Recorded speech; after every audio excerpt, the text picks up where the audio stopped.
may share na naman ako na magpapamulat sa atin. Masakit na katotohanan.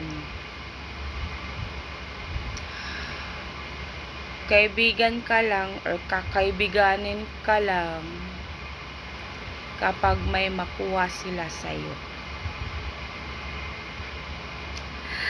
Ang dami kong kakilala niyan. Kasi yan yung ginagawa nila sa akin. So, nasanay sila sa akin na ako always yung nagbibigay. Pag may kailangan sila, madali lang ako malapitan. Kahit walang-wala ako, ganyan ako guys, grabe.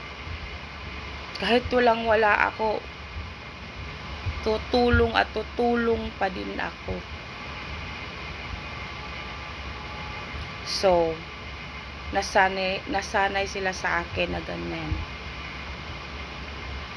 So, may one time na nag-test ako sa isang friend ko. Sabi ko, nag-text ako, uy, gutom ako, baka may pagkain ka dyan, please naman kainin mo ako kasi wala akong pera. So, tinest ko siya, yung isang kaibigan ko. So, parang natuwa naman ako sa reply niya. Sabi niya, sige, punta ka dito. May konting bigas dito, may konting ulam. So, okay lang yun, yung isang kaibigan ko. So, parang na-touch yung heart ko. Yung isang kaibigan ko, tinest ko din siya. Sabi ko, oy, gusto ko sanang mag-shot, gusto ko sanang ganon. Kaso wala akong pera. Sa first conversation, parang okay pa yun. Nagre-reply pa siya. Alam nyo guys, nung sinabi ko na gusto ko sanang mag-shot, kasi diba, sabi ko nga, nasanay sila sa akin na ako lang yung always nang lilibre. Kahit kulang yung pera ko, kahit wala akong pera. Pero yun yung nakasanayan nila sa akin. So, pero yung isang talaga, tinest ko siya, yung isang kaibigan ko, tinest ko siya, sabi ko wala akong pera, gusto kong mag-shot sana. Alam nyo guys, hindi na talaga ako na-replyan. Kasi yun nga, 'di ba? Baka yung parang baka siya yung gagastos, tapos ako yung gusto mag-shot, tapos siya yung gagastos. Kaya hindi niya ako na-replyan. Kaya sabi ko, so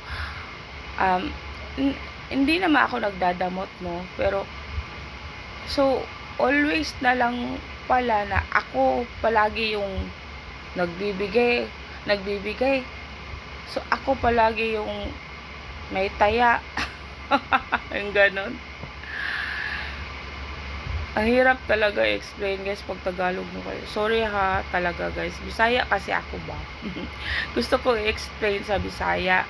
Kaso may mga viewers nga ako na mga Tagalog. Para maintindihan din naman nila yung mga sinasabi ko dito. So yun nga ba na hindi lahat ng mga friends mo kakaibiganin ka na kahit walang-wala ka. Meron din ng mga friends, pero isa lang yung friend ko na yun na tinest ko, na yung sabi ko na tinest ko siya na, wala akong, pera, nagugutom ako.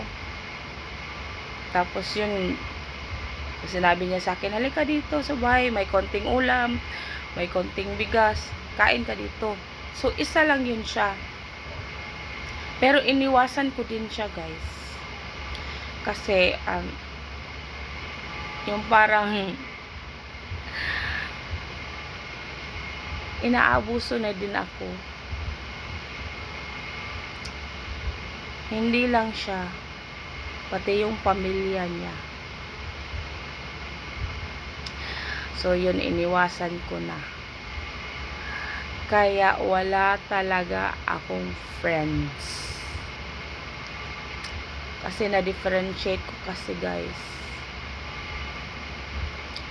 na, kapag may makukuha sila sa'yo, yan, kakaibiganin ka.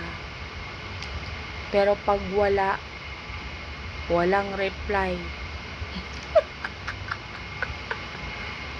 yun ang masakit na katotohanan. So, sabi ko, kaya ko naman mag-isa. Kahit walang friends. Kesa ganyan na palagi na lang ako inaabuso. Palagi na lang na always ako always ako yung nagbibigay. Napaka-unfair, di ba? Hindi ako nagdadamot, guys, pero yun lang kasi ba na bakit ganyan? Sana wag chip in pod, uy. Hindi ako ganun kayaman, no, na ako na lang always. Grabe naman. So, kapag may mga kaibigan kayo na ganyan, guys, habang maaga pa, iwasan nyo na. Iwasan nyo na. Malulugmok kayo pag may kaibigan kayo na ganyan, na always na lang nagte-take advantage. Yung parang wala nang hiya ba. Kasi sa sobrang bait mo, yun nga, inaabuso ka na. Tapos kasi nga gusto mo may mga friends ka, kaya yun ang ginagawa mo, always ka nagbibigay. So ang ending, ikaw yung nawalan. Kasi hinahayaan mo lang na abusuhin ka. Kasi kasi matatakot ka na baka may masabi sila na pangit naman ang ugali nito, damot-damot naman.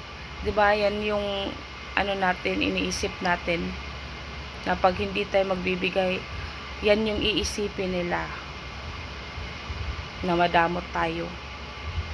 Hindi sa lahat ng bagay, guys, na always tayo magbibigay. Kaya pag may mga kaibigan kayo na mga ganyan, na yun lang ang habol sa'yo, iwasan nyo na. Okay? Okay, guys, yung oras na naman.